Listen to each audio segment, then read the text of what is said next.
Hello student, I am doctor Sangeeta Srivastava. आज जो मैं आपको बताने वाली हूँ फैक्टर ऑफ ड्रामा या ऑर्गेनाइजिंग ऑफ ड्रामा। तो जिसके की जो एलिमेंट्स होते हैं, कुछ एलिमेंट जैसे कैरेक्टर्स हो गया, प्लॉट हो गया, डायलॉग्स हो गया, म्यूज़िक हो गया, स्टेज क्राफ्ट हो गया, डायरेक्शन हो गया। और इन एलिमेंट्स को जो है हमने 3 भागों में बांटा हुआ है: literary elements, technical elements and performing elements. तो सबसे पहले जो है हम लिटरेरी एलिमेंट्स को देखते हैं। इस लिटरेरी एलिमेंट्स को जो है हमने टोटल 10 भागों में बांटा है। जो आपके 10 भाग हैं, ये है कथा यानी सब्जेक्ट सिलेक्शन है, पात्र यानी कैरेक्टर सिलेक्शन हो गया, सेट हो गया, कॉस्ट्यूम्स हो गए, poster, promotion, light and sound, निर्देशन, डायरेक्शन, प्रचार प्रसार और समीक्षा। तो सबसे पहले आइए हम देखते हैं कथा वस्तु यानी सब्जेक्ट का सिलेक्शन। सब्जेक्ट का सिलेक्शन जो होता है किस प्रकार किया जाता है। सबसे पहले तो हमें ये देखना होता है कि हमको विषय क्या लेना है, क्या सब्जेक्ट लेना है और उस विषय पर केंद्रित हम किस उपन्यास का सिलेक्शन करेंगे। ये उपन्यास कई प्रकार के होते हैं, जैसे ऐतिहासिक होते हैं, सामाजिक होते हैं, राजनैतिक, धार्मिक, समस्या प्रधान, व्यक्ति केंद्रित। तो ये उपन्यासों का चयन जो होता है, ये हमें जो होता है समय के अनुसार और आवश्यकता के अनुसार किया जाता है। और कई बार कुछ विशेष विषय ऐसे हो जाते हैं जिन पर कि लेखकों के द्वारा नाटकों को लिखवाया भी जाता है। और साथ ही साथ ये इस पर भी आधारित होता है कि नाटक हमको कहाँ, किस प्रकार, किस मंच पर कितनी अवधि का करना है। ये सारी चीज़ें जो होती हैं कथा यानी विषय के सिलेक्शन में आता है। अब क्योंकि कथा है तो कथा वस्तु के प्रकार यानी टाइप्स ऑफ प्लॉट में सबसे पहले पौराणिक यानी मिथिक्स, ये जो होती है हमारी प्राचीन ग्रंथों, पुराणों या दंत कथाओं पर आधारित होती है और इन्हें केंद्र मानकर जो है नाटक की रचना की जाती है। ऐसे नाटकों में जो पात्रों का जो चयन होता है वो जो पौराणिक जो पात्र होते हैं उनके व्यक्तित्व के अनुसार ही उनका चयन किया जाता है और उनके अनुसार जो होता है उसके व्यक्तित्व का ध्यान रखा जाता है, उसके रंग का ध्यान रखा जाता है और उसके अनुसार ही उसका जो है कॉस्ट्यूम तैयार किया जाता है। फिर ऐतिहासिक नाटक जो होती है ये हमारे इतिहास में घटी हुई घटनाओं पर आधारित होता है।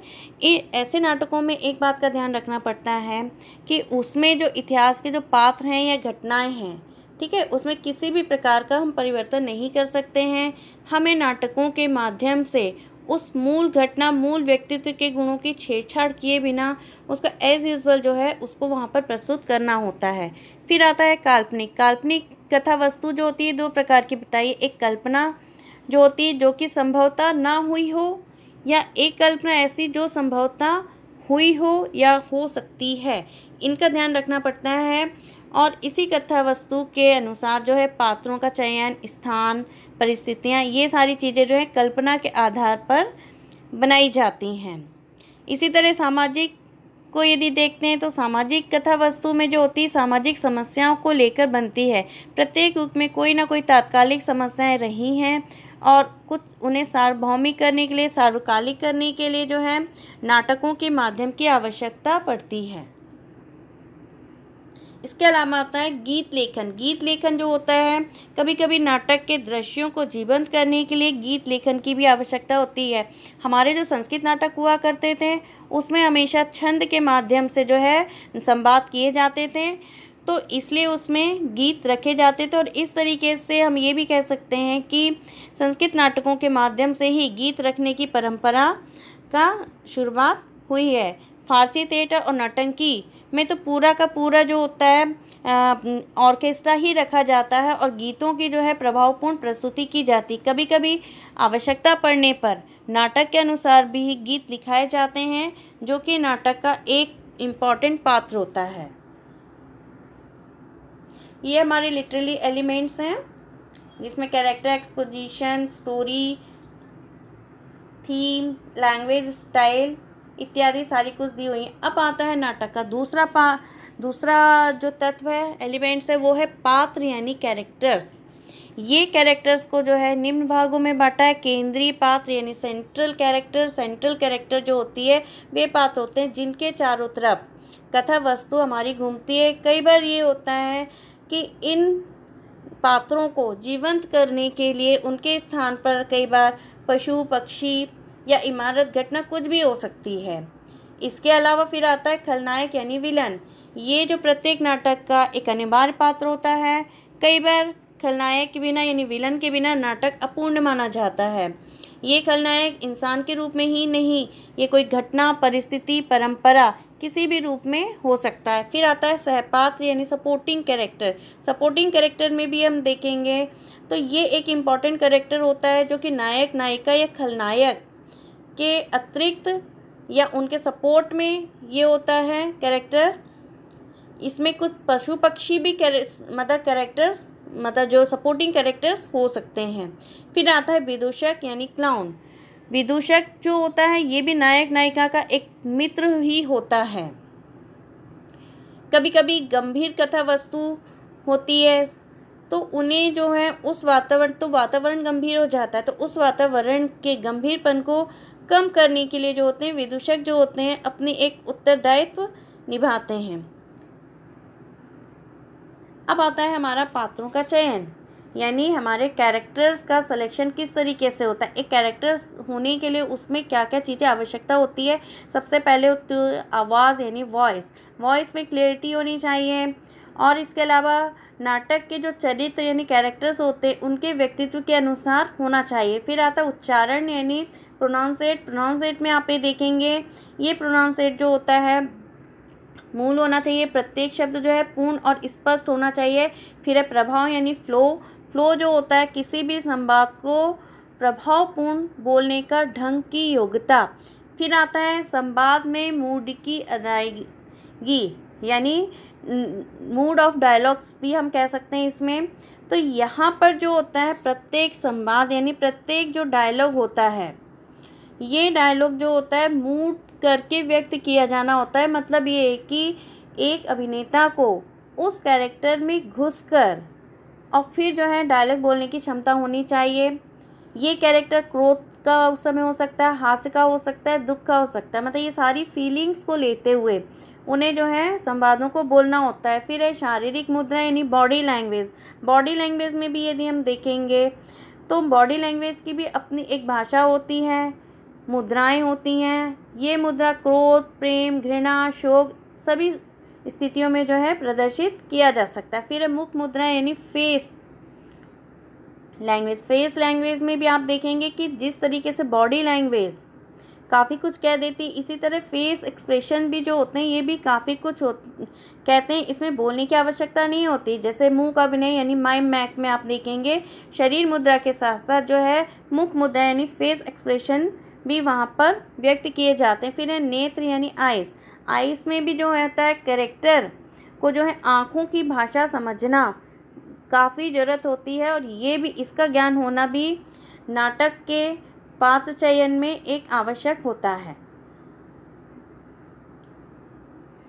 फिर आता है रस जो होता है ये भी एक महत्वपूर्ण भाग ही होता है, एक अनिवार्य तत्व ही होता है, क्योंकि हमारा जो नाटक जो होता है वो साहित्य को लेकर होता है, और साहित्य में जो होते हैं हमारे साहित्य जो होते हैं ये नवरस होते हैं इसमें।